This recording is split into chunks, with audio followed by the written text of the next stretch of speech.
Saat berpidato di HUT ke-59 Partai Golkar, di depan Prabowo Subianto, Ketua Umum Partai Golkar Erlangga Hartarto menyebut sejumlah kader Golkar yang bisa memenangkan Prabowo di Pulau Jawa, khusus di Jawa Tengah. Erlangga tak menyebut nama, namun menyatakan orang yang dimaksud berusia di bawah 40 tahun. Kita optimis dengan mesin partai, kita kuat. Kita ada Ridwan Kamil di Jawa Barat, ada Pak Aceh dan Pak Prabowo. Insya Allah Jawa Barat kita kunci. Kita punya di Jawa Timur, ada Pak Dekarwo, ada Pak Kofifah. Insya Allah Jawa Timur kita kuat. Dengan under 40, insya Allah Jawa Tengah pun kita bisa rebut kembali. Rencananya besok Partai Golkar akan menggelar Rapimnas. Untuk mengetahui agendanya seperti apa akan disampaikan lebih lengkap jurnalis Kompas TV Asri Gunawan. Asri, rencananya besok kan Partai Golkar akan menggelar Rapimnas. Apa saja agenda yang akan dibahas dalam Rapimnas besok? Ya Audrey, salah satu yang akan menjadi bahasan dalam Rapimnas Partai Golkar besok adalah soal nama bakal calon wakil presiden yang didukung Partai Golkar untuk maju bersama Prabowo Subianto di pemilu 2024. Tadi Erlangga juga kerap menyebut soal beberapa kisi-kisi begitu, tapi memang Erlangga tidak menyebut nama, hanya saja ia mengatakan soal tokoh yang berprestasi di bawah 40 tahun.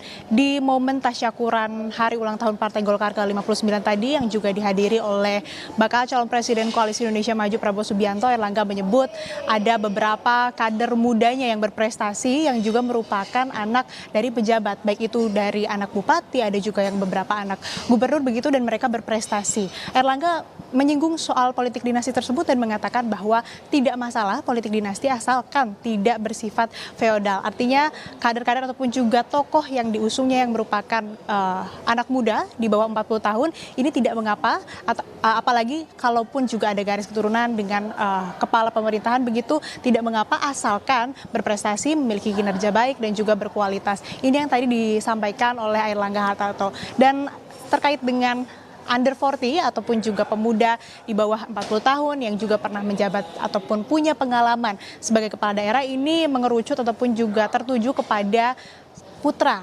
sulung Presiden Joko Widodo, Gibran Rakabuming Raka, yang namanya kerap disebut akan mendampingi Prabowo Subianto di Pilpres 2024. Tadi kami juga sempat menanyakan kepada Erlangga apakah nama Gibran yang nantinya akan dibahas ataupun juga disebutkan dalam Rapimnas besok. Erlangga memang tidak menyebutkan ataupun juga tidak secara tegas mengatakan bahwa nama Gibran lah yang akan diusung Partai Golkar dalam Rapimnas besok untuk menjadi bakal calon wakil presiden Prabowo Subianto. Namun Erlangga menyebut sudah memiliki komunikasi ataupun juga sudah menjalin komunikasi baik dengan Gibran Rakabuming Raka.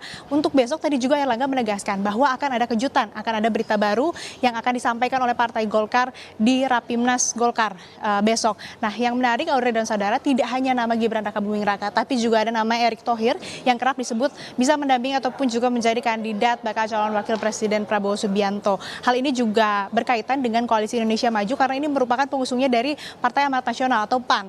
Nah, tadi kami juga sempat menanyakan ke Golkar melalui Erlangga Hartarto, bagaimana tanggapannya begitu apabila nantinya Erick Thohir yang akan diusung, apakah Golkar masih tetap solid kepada Kim atau seperti apa? Tadi jawaban dari Erlangga Hartarto bahwa Koalisi Indonesia Maju ini masih solid.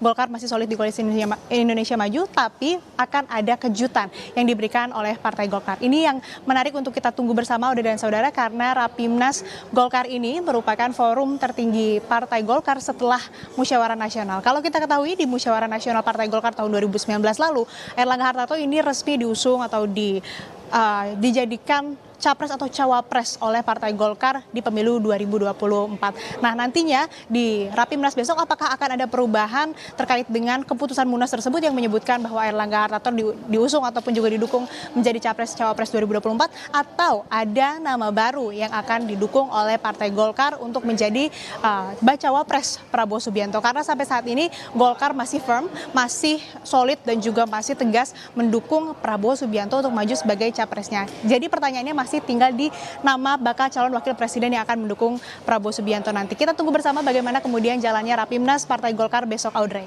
Begitu sangat dinanti jelangnya besok rapat pimpinan nasional dari Partai Golkar untuk menentukan cawapres pilihan Partai Golkar. Terima kasih dari DPP Golkar, Asri Gunawan melaporkan.